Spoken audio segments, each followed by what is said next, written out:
Shalom anak-anak. Kembali kita jumpa lagi di ibadah online. Gak apa-apa ya anak-anak, kita tetap rajin untuk mengikuti ibadah online walaupun kita tidak bisa bertatap muka. Nah, sebelum kita beribadah, mari kita memuji Tuhan dengan lagu pada hari Ahad ini. Ayo anak-anak semuanya berdiri.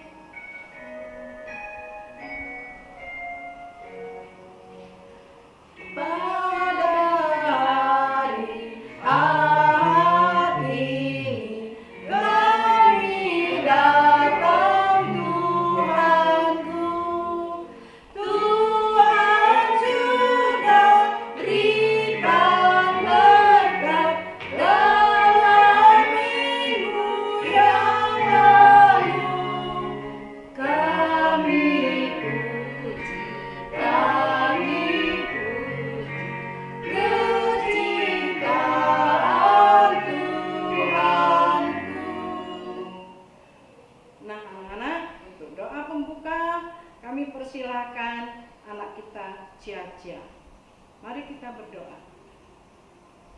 Mari teman-teman, sebelum kita beribadah, kita berdoa. Tuhan Yesus yang baik, terima kasih ya Tuhan untuk hari ini. Kami anak-anak-Mu mau beribadah kepada Tuhan. Pimpin dan lindungi kami anak-anak-Mu ya Tuhan, agar kami dapat memuji dan memuliakan nama Tuhan dengan kesungguhan hati kami. Buka telinga kami ya Tuhan, untuk dapat mendengarkan firman Tuhan dengan baik. Tuhan Yesus yang baik, berkati kebaktian anak-anak-Mu ini dari permulaan sampai selesai dengan baik. Terima kasih Tuhan, dalam nama Tuhan Yesus Kristus kami berdoa dan mengucap syukur. Amin. Terima kasih. Terima kasih Cia. Nah, anak-anak boleh duduk kembali. Sekarang kita akan memuji Tuhan dengan pujian Bapa, Engkau sungguh baik.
Tuhan, kita mempunyai Bapa yang begitu baik. Nah, sekarang kita waktunya memberikan persembahan.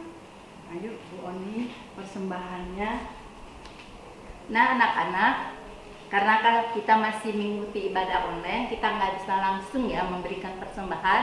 Kita kan punya celengan nih, kita isi celengan ini. Nanti kalau atau di dalam amplop kita masukkan uang kita, terus yang amplop kita kumpulkan. Kalau nggak sempat ke gereja, titip sama orang tua. Di sini ada yang menerima, kita majelis atau Ibu Marni ada di sini. Atau yang celengan kita isi. Nanti pada waktu kita bisa berkumpul kembali, kita bawa bersama-sama ke gereja. Terima kasih. Untuk lagu persembahan, kita akan memuji lagu Berkat Anak Cucu.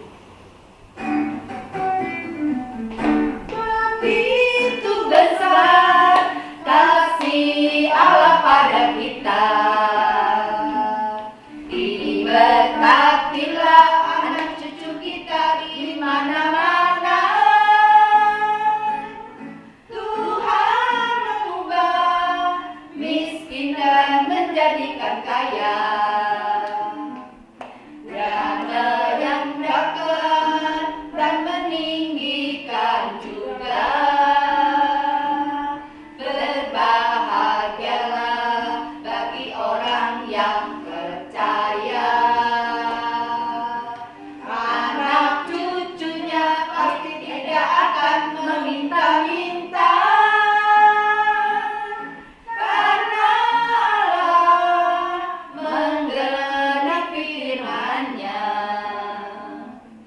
Tiada yang mustahil bagi orang percaya. Berbahagialah bagi orang yang percaya. Anak cucunya pasti tidak akan meminta-minta. Karena Allah menggenapi firman-Nya. Tiada yang mustahil bagi orang percaya. Tiada yang mustahil bagi orang percaya. Tiada yang mustahil bagi orang percaya. Nah, untuk doa persembahan, kami persilahkan anak kami Korin. Mari kita berdoa. Mari teman-teman kita berdoa. Tuhan Yesus, kami sudah persembahan untuk-Mu. Semoga persembahan kami berkenan bagi kerajaan-Mu ya Tuhan, dan juga bisa untuk membantu orang lain ya Tuhan.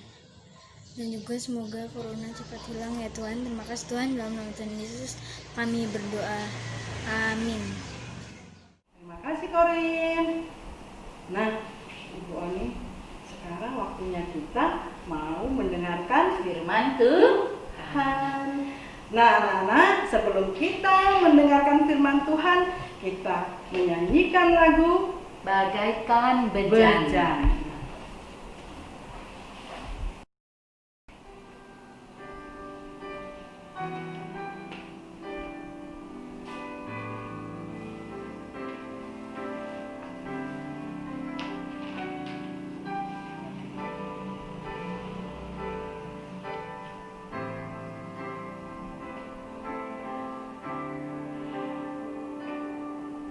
Bagaikan bejana, si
kami, Kartika.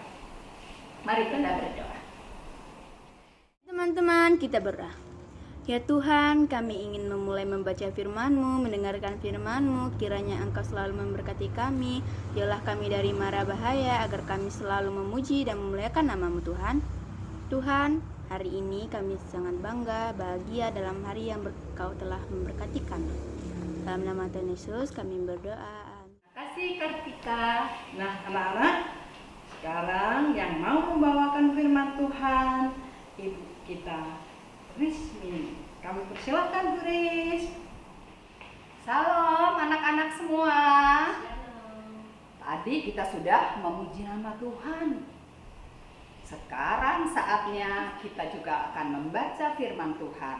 Oleh karenanya, mari anak-anak semua boleh membuka Alkitabnya. Kita akan membaca dari kitab 2 Raja-Raja 24 ayat ke-8 sampai 16 dengan judul Raja Yoyakin Pembuangan ke Babel.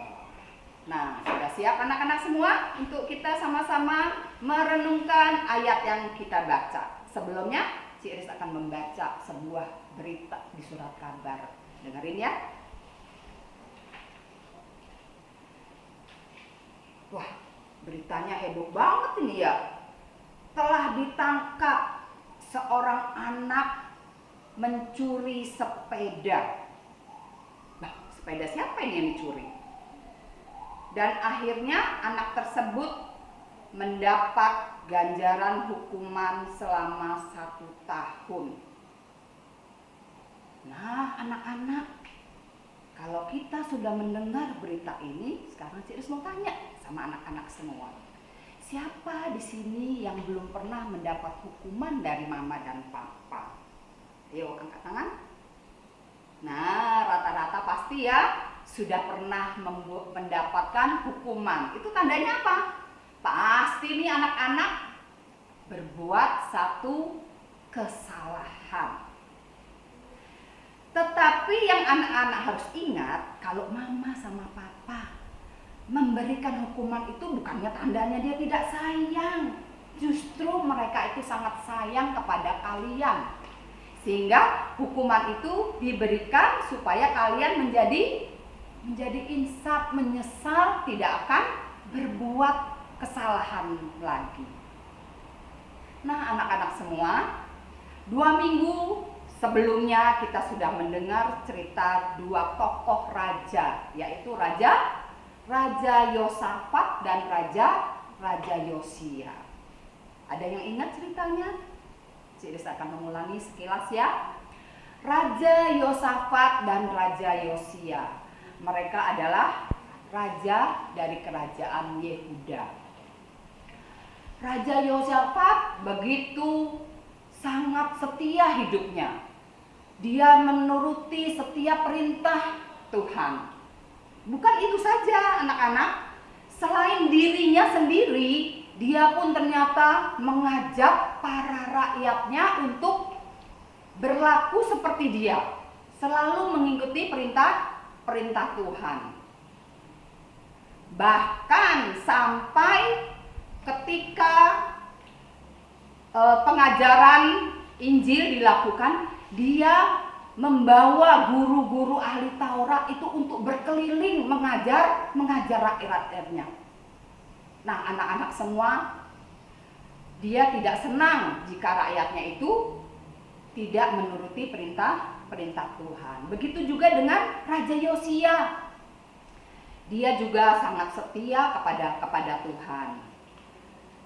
Nah, ketika ditemukan di bait Allah surat perjanjian tentang ahli Taurat yang mengatakan bagaimana Tuhan sudah memberikan perintah, Raja Yosia berjanji kepada rakyatnya bahwa dia berjanji akan hidup sesuai dengan perintah Tuhan. Namun apa yang terjadi anak-anak semua? Setelah Raja Yosia wafat, dia digantikan oleh anak cucunya. Tidak lagi segala perbuatan yang sudah dilakukan oleh Raja Yosafat dan Raja Yosia itu diikuti oleh anak cucunya. Mereka berbuat jahat bahkan di bait suci. Mereka itu melakukan satu kesalahan yang membuat Allah menjadi murka. Sampai apa yang dilakukan oleh Allah? Dia memusnahkan Yerusalem. Bahkan bait suci semua dihancurkan. Coba bisa kita bayangkan bagaimana marahnya Allah karena perbuatan anak cucu dari Raja Yosia. Nah, saat itu Raja Yoyakim yang sudah naik tahta memerintah. Dia tidak mengikuti semua ajaran atau perintah daripada Tuhan.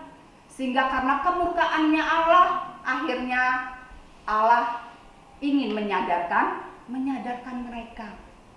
Apa yang dilakukan oleh Allah?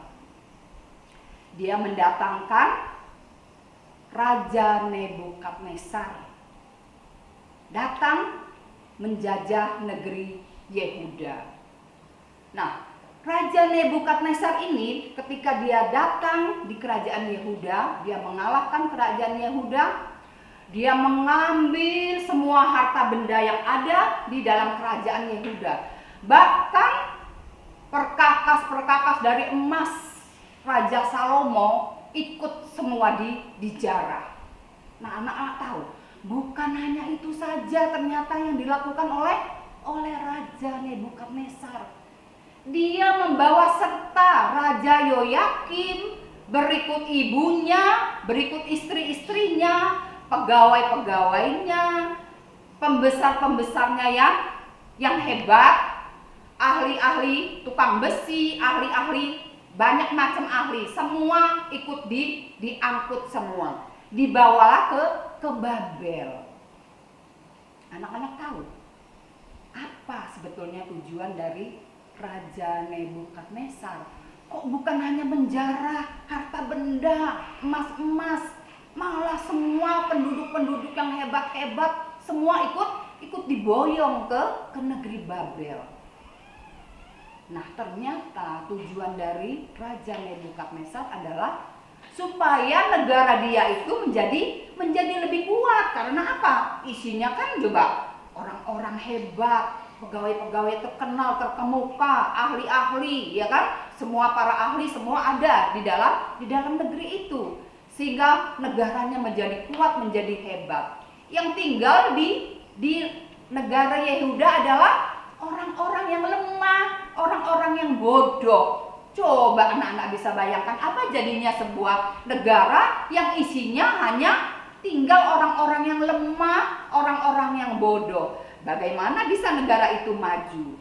Nah, memang itulah yang diinginkan oleh Raja Nebukadnezar, supaya negara Yehuda, negeri Yehuda itu menjadi negara yang mundur, menjadi runtuh. Karena apa? Isinya tinggal orang-orang bodoh, orang-orang lemah. Tetapi negara Babel menjadi negara yang kuat, yang hebat. Nah, kalau kita semua sudah mendengar cerita bagaimana Allah murka sampai mereka akhirnya ditawan menjadi orang tahanan dari Raja Nebukadnezar. Mereka seolah-olah menjadi orang buangan karena hukuman dari Allah. Nah, anak-anak semua, intinya adalah apa? Bahwa ketika Allah murka bukan berarti dia tidak mengasihi orang-orang Israel. Dia tidak sayang sama orang-orang Israel. Justru Allah ingin menyadarkan orang-orang Israel supaya mereka itu apa? Berbalik kembali menyembah Tuhan. Kan selama ini dia sudah menduakan Tuhan. Mereka menyembah berhala. Bahkan kejadiannya terjadi di bait suci. Sehingga Allah luar biasa murkanya. Nah, dia ingin menyadarkan mereka. Oleh karenanya apa? Mereka menjadi buangan di negeri Babel. Tetapi akhirnya Tuhan berbalik. Dia selalu menyayangi anak-anaknya. Kita tahu semua ya anak-anak ya. Nah, Raja Yoyakim juga akhirnya kembali ke tahtanya seperti semula, dan orang-orang Israel kemudian disadarkan kembali sampai akhirnya mereka menyesal dan bertobat menjadi orang yang akhirnya berbalik arah kembali menyembah Tuhan sebagai Allahnya. Nah, anak-anak semua, ketika kita sudah membaca firman Tuhan dari 2 raja-raja, biarlah kita juga boleh diingatkan jangan sampai kita itu mendapat hukuman karena kesalahan kita. Tetapi kalau anak-anak semua sudah pernah berbuat salah dan mendapat hukuman dari mama sama papa, itu tandanya mereka sayang. Loh, apa jadinya kalau di sekolahan misalnya bapak guru menegur, menghukum murid ketika ketahuan mencontek, dihukum, misalnya ya disuruh angkat kaki sebelah, ya kan, angkat tangan sebelah. Nah, itu adalah apa? Supaya murid itu menjadi sadar. Kalau dibiarkan saja gimana anak-anak coba? Murid itu akhirnya apa? Jadi kebiasaan, mereka tidak jujur, maunya nyontek terus. Akhirnya kalau nanti suatu ketika mereka sudah dewasa, tentunya mereka menjadi orang yang bodoh, pinternya cuma karena mencontek. Nah, yang ini tidak boleh anak-anak tiru ya. Kita harus belajar jujur, belajar setia kepada perintah Tuhan. Gampang nggak kira-kira anak-anak? Tidak gampang ternyata. Tetapi kalau kita mau bersungguh-sungguh mengikuti semua apa yang sudah Tuhan ajarkan dan perintah Tuhan kita lakukan, Tuhan pasti mau memberkati kita. Nah, oleh karenanya mari kita bersama-sama belajar untuk setia, untuk tetap mentaati semua perintah Tuhan, agar Tuhan semakin mengasihi kita semua. Oke anak-anak semua, berita yang tadi sudah kita baca, sudah kita dengar, kiranya boleh menjadi pengalaman yang berharga. Apa yang kira-kira tidak baik, janganlah kita tiru, tetapi contohlah perbuatan yang baik, agar nama Tuhan selalu dipermuliakan. Amin. Nah, kalau kita tadi sudah mendengarkan cerita, sekarang ada ayat hafalan. Anak-anak boleh baca. Diambil dari Amsal 3, ayatnya yang ke-11. Apa bunyinya? Yuk sama-sama ya kita membacanya. Hai anakku, janganlah engkau menolak didikan Tuhan, dan janganlah engkau bosan akan peringatannya. Nah, ingat ya anak-anak ya, jangan pernah bosan kalau misalnya kita diajar dan diingatkan, supaya kalian boleh menjadi anak yang lebih baik. Amin. Nah, anak-anak, tadi anak-anak sudah mendengarkan firman Tuhan. Ada pesannya loh. Ingat, pesannya apa? Harus kita lakukan di dalam kehidupan kita hari lepas hari. Ingat ya, kita harus taat, harus setia kepada Tuhan. Nah, anak-anak, kita mau menutup ibadah kita akan menyanyikan lagu "Kalau Aku Cari Damai".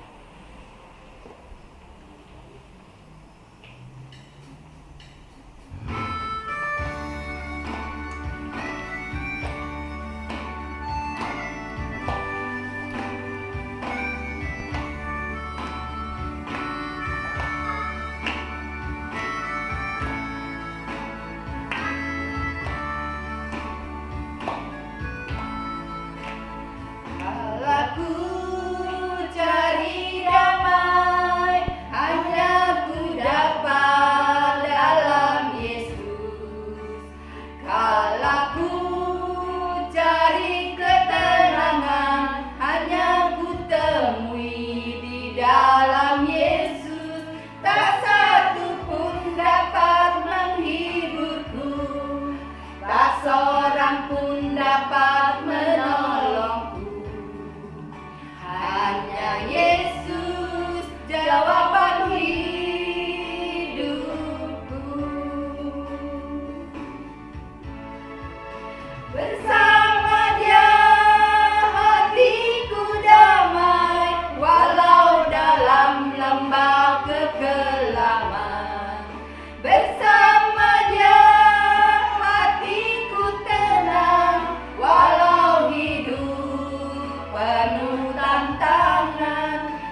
Kalau ku cari damai, hanya ku dapat dalam Yesus.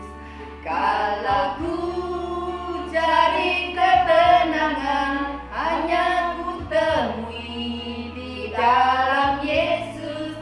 Tak satu pun dapat menghiburku, tak seorang pun dapat menolongku.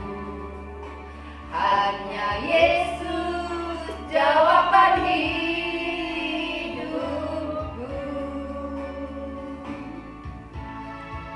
Bersama Dia hatiku damai, walau dalam lembah kekelaman. Bersama Dia hatiku tenang, walau hidup penuh tantangan. Tak satu pun dapat menghiburku, tak seorang pun dapat menolongku. Hanya Yesus jawaban hidupku.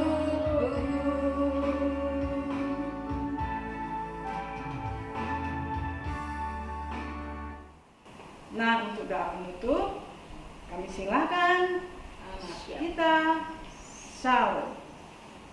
Mari kita berdoa. Mari teman-teman kita berdoa. Tuhan, terima kasih untuk berkat-Mu hari ini. Kami bersyukur pagi ini kami boleh bangun pagi dengan tubuh yang sehat. Saat ini kami akan memuji dan memuliakan nama-Mu. Berkati dan pimpin kami agar kami bisa memberi yang terbaik untuk Tuhan. Terima kasih Tuhan. Amin. Terima kasih, Shalom.